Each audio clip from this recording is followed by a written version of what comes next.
तो डिस्कस करने जा रहे हैं आयोनाइजेशन एनर्जी के बारे में कि आयोनाइजेशन एनर्जी होती क्या है। तो सबसे पहले आप डेफिनेशन के चक्कर में मत पड़ो, मैं पहले आपको समझाता हूँ कि आयोनाइजेशन एनर्जी होती क्या है, ठीक है। अगर आप समझ जाओगे तो डेफिनेशन आराम से कर ले जाओगे। एट लास्ट में मैं डेफिनेशन भी लिखवा दूंगा, ठीक है। तो देखो कोई एटम है, जैसे सोडियम एटम मैं लेता हूँ, ध्यान से सुनना, पहले मैं समझा रहा हूँ, डेफिनेशन इसलिए नहीं बता रहा हूँ उसके चक्कर में आप फंस जाओगे और सब कूड़ा करकट हो जाएगा। तो एक सोडियम एटम लेता हूँ, गैसियस स्टेट में लेना है। अभी मैं बता रहा हूँ क्यों गैसियस स्टेट में ले रहा है। तो इसका आप जानते हो कि एटॉमिक नंबर 11 होता है, ठीक है, और इलेक्ट्रॉनिक कन्फिग्रेशन भी जानते हो 2, 8, 1, ठीक है। आउटर मोस्ट सेल में 1 इलेक्ट्रॉन है। गैसियस एटम ही लेना है, ठीक है। देखो सॉलिड में तो एटम एक दूसरे के पास पास रहते हैं, तो इसमें अकेला एटम लिया हूँ तो गैसियस, ठीक है, गैसियस एटम इसलिए बोल रहे हैं क्योंकि गैसियस देखे हो, जब भी गैसियस स्टेट में एटम दूर दूर रहते हैं, ठीक है, और सॉलिड में पास पास रहते हैं। तो अब मैं देखो एग्जैक्टली सोडियम एटम ड्रॉ करता हूँ, ठीक है, ध्यान से देखना, सोडियम एटम ड्रॉ मैं करता हूँ। First shell, second shell and third shell, ध्यान से देखना, ये 281, ठीक है, इलेक्ट्रॉनिक कन्फिग्रेशन इसका है। तो यहाँ पे देखो, यहाँ पे ये फर्स्ट सेल है तो इसमें क्या है, 2 इलेक्ट्रॉन होंगे, 1 2, सेकेंड में 8, 1 2 3 4 5 6 7 8, और 1 ये आउटर मोस्ट सेल में 1 इलेक्ट्रॉन, ठीक है। तो देखो अभी डिफिनेशन में भी आप इससे समझ जाओगे मैं क्या बोल रहा हूँ। किसी भी आइसोलेटेड, अकेले एटम है इसीलिए बोलना, आइसोलेटेड गैसियस एटम की आउटर मोस्ट सेल से, ये क्या है, ये सेल क्या है, आउटर मोस्ट सेल है, आउटर मोस्ट सेल। तो फिर मैं रिपीट कर रहा हूँ, किसी भी आइसोलेटेड न्यूट्रल गैसियस एटम के आउटर मोस्ट सेल से एक इलेक्ट्रॉन को बाहर निकालने के लिए जो एनर्जी हमें देनी पड़ती है उसको क्या बोलते हैं, आयोनाइजेशन एनर्जी। यही तो, इसी को तो निकालना है। अगर इस एटम से इस इलेक्ट्रॉन को निकाल रहे हैं तो हमें इस एटम को कुछ न कुछ एनर्जी देनी पड़ेगी। तो जो एनर्जी हमें देनी पड़ती है उसको क्या बोलते हैं, आयोनाइजेशन एनर्जी बोलते हैं, ठीक है। अब धीरे धीरे हम डिस्कस करेंगे कितनी एनर्जी देनी पड़ेगी, कब कितनी देनी पड़ेगी, ठीक है, वो आगे धीरे धीरे डिस्कस करेंगे। तो इंग्लिश में आप डेफिनेशन लिख सकते हो, it is the energy required to remove an electron from the outermost shell of an isolated neutral gaseous atom. यानी एक आइसोलेटेड गैसियस एटम के आउटर मोस्ट सेल से एक इलेक्ट्रॉन को बाहर निकालने के लिए जो एनर्जी देनी पड़ती है उसी को आयोनाइजेशन एनर्जी बोलते हैं। तो इसका इक्वेशन क्या होता है, देखो डिफिनेशन आप लिख लिए होगे, ये न्यूट्रल में है ना, इसके ऊपर कोई चार्ज नहीं इसलिए न्यूट्रल बोलना है, और अकेले है तो गैसियस स्टेट में है, ठीक है। अब इससे जो है एक इलेक्ट्रॉन को बाहर निकालेंगे, एक इलेक्ट्रॉन को बाहर निकालेंगे तो Na+, ठीक है, और एक इलेक्ट्रॉन को बाहर निकाल दिए, ठीक है। यानी देखो जब इस इलेक्ट्रॉन को रिमूव करोगे तो इस पे क्या है, जब इस इलेक्ट्रॉन को रिमूव करोगे तो इस पे एक प्लस चार्ज आ जाएगा, ठीक है। तो एक बार और मैं फिर रिपीट करता हूँ, एक आइसोलेटेड गैसियस एटम के आउटर मोस्ट सेल से एक इलेक्ट्रॉन को बाहर निकालने के लिए जो एनर्जी हमें देनी पड़ती है उसे हम क्या बोलते हैं, आयोनाइजेशन एनर्जी बोलते हैं। It is the energy required to remove an electron from the outermost cell of an isolated gaseous atom, ठीक है। अब आयोनाइजेशन एनर्जी देखो, आप पीरियाडिक टेबल देखे होंगे, उसमें क्या होता है, ग्रुप होते हैं और पीरियड होते हैं। तो आप देखेंगे, जैसे देखो हम अगर लेफ़्ट टू राइट मूव करते हैं यानी पीरियड में मूव करते हैं, ठीक है, तो एटम की साइज डिक्रीज होती है क्योंकि इफेक्टिव न्यूक्लियर चार्ज बढ़ता है, ठीक है। तो आयोनाइजेशन एनर्जी बढ़ती है, और टॉप टू बॉटम जब हम आते हैं तो एक एक सेल करके ऐड होता जाता है, तो साइज बड़ी हो जाती है, तो आयोनाइजेशन एनर्जी कम हो जाती है। अभी आपको मैं जो बोल रहा हूँ समझ नहीं आया होगा, मैं एग्जैक्टली आपको बताता हूँ। फैक्टर अफेक्टिंग, यहाँ पे लिखता हूँ फैक्टर अफेक्टिंग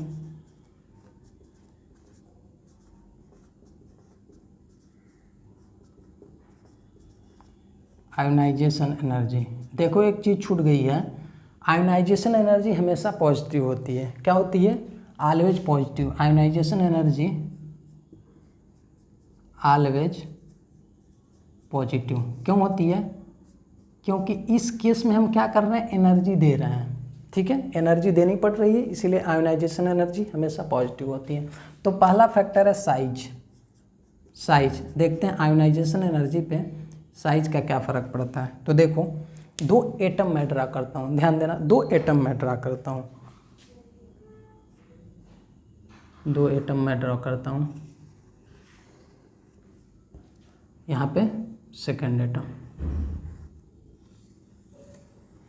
ठीक है। अब ध्यान देना, यहाँ पे दोनों में एक एक इलेक्ट्रॉन प्रेजेंट है, दोनों में एक एक इलेक्ट्रॉन प्रेजेंट है, ठीक है। आउटर मोस्ट मैं बनाऊँ, इसमें सेल्स हैं, ठीक है, जैसे ये बनाया हूँ। तो देखो ये छोटा एटम है, और न्यूक्लियस के पास पॉजिटिव चार्ज होता है और इलेक्ट्रॉन के पास नेगेटिव चार्ज होता है, ठीक है। न्यूक्लियस के पास न्यूक्लियर चार्ज होता है, जिससे क्या होता है? वो इलेक्ट्रॉन को अपनी तरफ खींचता है। न्यूक्लियस के पास क्या होता है? न्यूक्लियर चार्ज होता है जो इलेक्ट्रॉन को अपनी ओर खींचता है, ठीक है। तो यहाँ पे न्यूक्लियस और इलेक्ट्रॉन के बीच डिस्टेंस क्या है? कम है। इसके कंपैरिजन में, कंपैरिजन कर रहे हैं तब बात कर रहे हैं, यहाँ पे देखो न्यूक्लियस और इलेक्ट्रॉन के बीच क्या है? डिस्टेंस ज़्यादा है। यहाँ पे देखो डिस्टेंस ज़्यादा है, ठीक है, और यहाँ पे क्या है? डिस्टेंस कम है, लेस है यहाँ पे डिस्टेंस, और यहाँ पे मोर है डिस्टेंस, ठीक है। अब ये इसका काम क्या है? न्यूक्लियस का इलेक्ट्रॉन को अपनी तरफ खींचना, इलेक्ट्रोस्टैटिक फोर्स ऑफ अट्रैक्शन से इलेक्ट्रॉन को खींचना। तो ये ज़्यादा खींचेगा और ये कम खींचेगा, ठीक है। तो इसमें क्या है? एटम की साइज कम है, तो एटम की साइज कम होगी तो आयोनाइजेशन एनर्जी ज़्यादा होगी, यानी ionisation energy inversely proportional to size. यानी ये लिखने का मतलब है साइज, एटम की साइज जितनी छोटी होगी, ठीक है, एटम की साइज जितनी छोटी होगी आयोनाइजेशन एनर्जी ज़्यादा होगी। एक बार और मैं समझाता हूँ। देखो न्यूक्लियस और इलेक्ट्रॉन के बीच डिस्टेंस क्या है? कम है, तो यहाँ पे अट्रैक्शन फोर्स ज़्यादा लगेगा। न्यूक्लियस का इलेक्ट्रॉन के ऊपर अट्रैक्शन फोर्स ज़्यादा लगेगा, यानी वो अपनी तरफ खींचना चाहेगा ज़्यादा, और जब खींच के रखेगा तो इस इलेक्ट्रॉन को बाहर निकालने के लिए हमें ज़्यादा एनर्जी, यानी समझो कि कोई खींच रहा है, कोई इलेक्ट्रॉन को खींच रहा है और आप उसको बाहर निकालना चाह रहे हो, ज़्यादा तेज़ी से खींच रहा है और आप भी उधर से निकालना चाह रहे हो, तो आपको ज़्यादा एनर्जी लगानी पड़ेगी। और यहाँ पे जो है ये कम खींच रहा है और आप उधर से ज़्यादा एनर्जी लगा के खींच दोगे, पर ये खुद बहुत ज़्यादा एनर्जी से खींच रहा है, ठीक है। तो इसको बाहर निकालने के लिए हमें ज़्यादा एनर्जी देनी पड़ेगी, तो इसीलिए एटम जितना छोटा होगा आयोनाइजेशन एनर्जी ज़्यादा होगी। इसीलिए हम पीरियड में क्या करते हैं? पीरियड में यहाँ पे बनाता हूँ आपको, यहाँ पे ध्यान देना।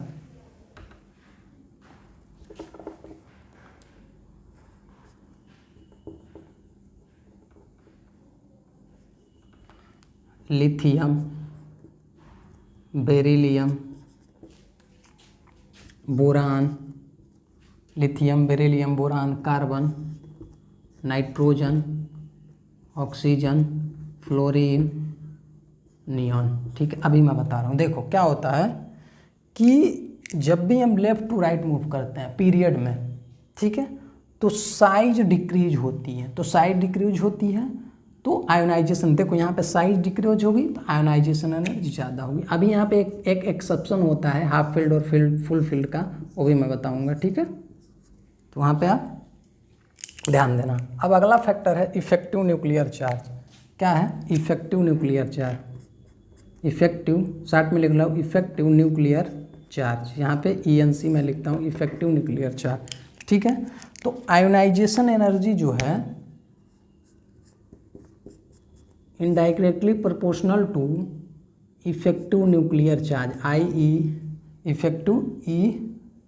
Effective nuclear charge, ENC, effective nuclear charge. देखो कैसे, यहाँ पे भी मैं एक एटम ड्रा करता हूँ, देखो ठीक है। अब देखो यहाँ पे एक इलेक्ट्रॉन मौजूद है, ठीक है। अब देखो ध्यान से, ये न्यूक्लियस है, इसके पास इफेक्टिव न्यूक्लियर चार्ज होगा नहीं, न्यूक्लियर चार्ज होगा। तो जितना अधिक ये चार्ज, जैसे जैसे इसका चार्ज बढ़ता जाएगा वैसे वैसे इलेक्ट्रॉन के ऊपर अट्रैक्शन फोर्स बढ़ता जाएगा। यानी इसका चार्ज जितना अधिक होगा तो वो खींचता जाएगा, उतनी तेज़ी से खींचेगा इलेक्ट्रॉन को। तो जैसे जैसे इफेक्टिव न्यूक्लियर चार्ज बढ़ेगा इस इलेक्ट्रॉन पे अट्रैक्शन फोर्स बढ़ेगा। तो अट्रैक्शन फोर्स बढ़ेगा तो इस केस में जितना अधिक न्यूक्लियर चार्ज होगा इफेक्टिव न्यूक्लियर, उतना ही ज़्यादा आयोनाइजेशन एनर्जी होगी। यानी जैसे जैसे न्यूक्लियस का चार्ज बढ़ेगा वैसे वैसे इलेक्ट्रॉन को बाहर निकालने के लिए इलेक्ट्रॉन के ऊपर अट्रैक्शन फोर्स बढ़ेगा। तो उस इलेक्ट्रॉन को हमें बाहर निकालना है, तो उसको बाहर निकालने के लिए हमें और एनर्जी, मतलब और अधिक एनर्जी देनी पड़ेगी, ठीक है। अगला फैक्टर है इलेक्ट्रॉनिक कन्फिग्रेशन। अगला फैक्टर है, यहाँ पे देखो इलेक्ट्रॉनिक कन्फिग्रेशन, यहाँ पे देखो इलेक्ट्रॉनिक कॉन्फ़िगरेशन, मतलब आयोनाइजेशन एनर्जी का इफेक्ट इलेक्ट्रॉनिक कॉन्फ़िगरेशन पे क्या पड़ता है। तो देखो सबसे ज़्यादा अगर फुल फील्ड आ जाए, फुल फील्ड इलेक्ट्रॉनिक कॉन्फ़िगरेशन आ जाए, फुल लिख रहा हूँ, फुल फील्ड, ठीक है, तो उस केस में आयोनाइजेशन एनर्जी ज़्यादा होती है। हाफ फील्ड, फिर क्या होता है पार्शियली फील्ड, ठीक है, अंत में पार्शियली। तो देखो अब उसका एक मैं एग्जांपल लेके समझा देता हूँ आपको। यहाँ देखो एक्सेप्शन है, यहाँ पे अभी मैंने क्या कहा, नाइट्रोजन से ज़्यादा आयोनाइजेशन एनर्जी ऑक्सीजन की है, ठीक है, पर यहीं पे एक्सेप्शन आ जाता है हाफ फील्ड फुल फील्ड का। अब इसका इलेक्ट्रॉनिक कन्फिग्रेशन करते हैं ऑक्सीजन का, ठीक है। इसका एटॉमिक नंबर 8, तो ऐसे करेंगे 1s2 2s2, ठीक है, 1s2 2s2 2p4। अब नाइट्रोजन का 1s2 2s2 2p3।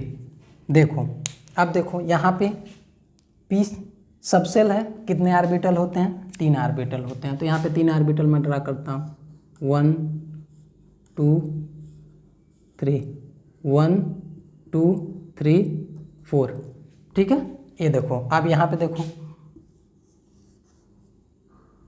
1 2 3, तो यहाँ पे देखो 1 2 4 हो गया, 1 2 3। तो देखो यहाँ पे क्या है, हाफ फील्ड है, यहाँ पे क्या है पार्शियली फील्ड है, यहाँ पे हाफ फील्ड है। तो यह क्या है, इस केस में क्या हो जाएगा, ionisation energy of nitrogen, ionisation energy of nitrogen greater than ionisation energy of oxygen, ionisation energy of oxygen, ठीक है। तो यहाँ देखो यहाँ पे बदल जाएगा। और यहाँ पे देखो पहले, सबसे पहले यहाँ पे देखो बेरिलियम और बोरान में, बेरिलियम का कितना होता है 4, तो 1s2 2s2, यस सबसेल में कितने आर्बिटल होते हैं, 1 आर्बिटल होता है। तो ये देखो 2 इलेक्ट्रॉन फुल फील्ड है, और बोरान में 5 एटॉमिक नंबर, तो 1s2 2s2 2p1, p में 3 आर्बिटल होते हैं, 1 2, तो 1 इलेक्ट्रॉन, यानी ये पार्शियली फील्ड है। तो इस केस में ionisation energy of beryllium greater than ionisation energy of boron. तो इस केस में बेरिलियम की आयोनाइजेशन एनर्जी ज़्यादा होगी। तो यहाँ पे एक्सेप्शन है, ठीक है।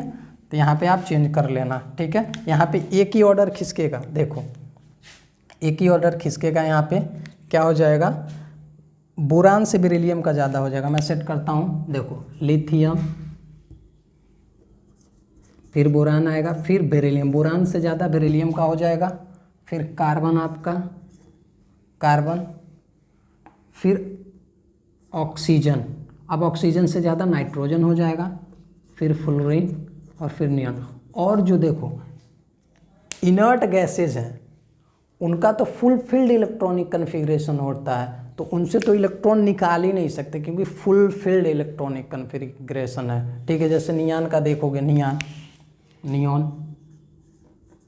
1s2 2s2 2p6, ठीक है, ये 6 है, तो आउटर मोस्ट सेल में 1 2 2 3 4 5 6 ये फुल फील्ड है, तो इससे तो इलेक्ट्रॉन बाहर निकाल ही नहीं सकते, मतलब बहुत अधिक एनर्जी देनी पड़ेगी, तो सबसे ज़्यादा तो नहीं होगा। अब हम बात करेंगे स्क्रीनिंग इफेक्ट की। स्क्रीनिंग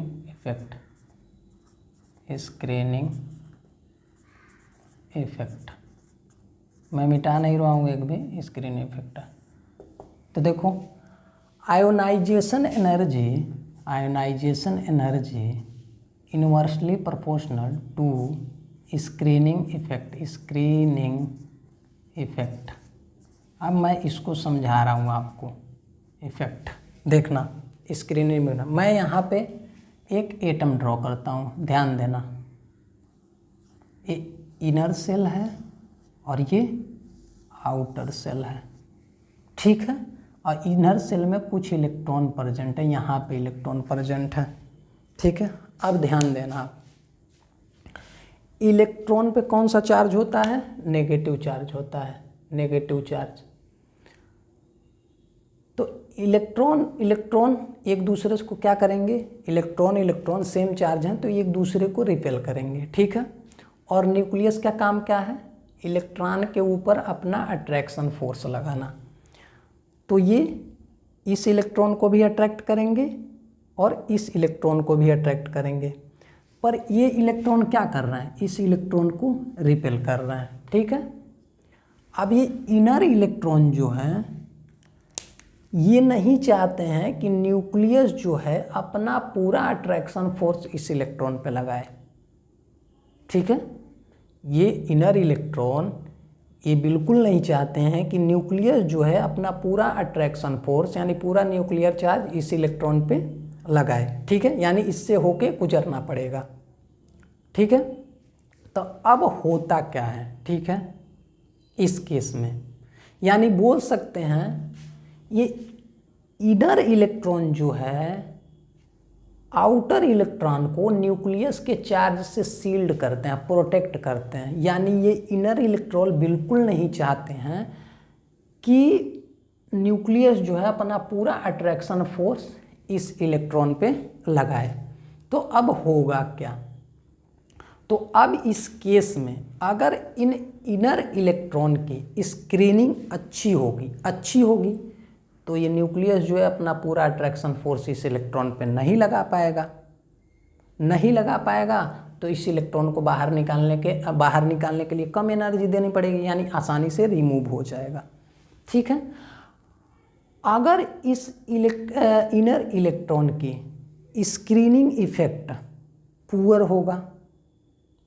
होगा तो ये जो है न्यूक्लियस जो है अपना अट्रैक्शन फोर्स इस पे ज़्यादा लगाएगा, ठीक है, यानी ज़्यादा अट्रैक्शन फोर्स लगाएगा। तो इस केस में इस इलेक्ट्रॉन को बाहर निकालने के लिए हमें ज़्यादा एनर्जी देनी पड़ेगी। तो पहला केस क्या बताएं? अगर इन इनर इलेक्ट्रॉन की स्क्रीनिंग पावर ज़्यादा होगी तो न्यूक्लियस अपना पूरा चार्ज जो है इस इलेक्ट्रॉन पे नहीं लगा पाएगा, जिससे क्या करेंगे, इस इलेक्ट्रॉन को हम आसानी से बाहर निकाल सकते हैं। तो इसीलिए बोलते हैं स्क्रीनिंग इफेक्ट अगर अच्छा होगा तो आयोनाइजेशन एनर्जी कम होगा, अगर स्क्रीनिंग इफेक्ट पुअर होगा तो आयोनाइजेशन एनर्जी ज़्यादा होगा। यही मैं लिखा हूँ, ठीक है, तो इतना आप नोट कर लो। और एक केस छूट गया था टॉप टू बॉटम का, तो देखो यहाँ पे टॉप टू बॉटम डिस्कस करता हूँ। Lithium, sodium,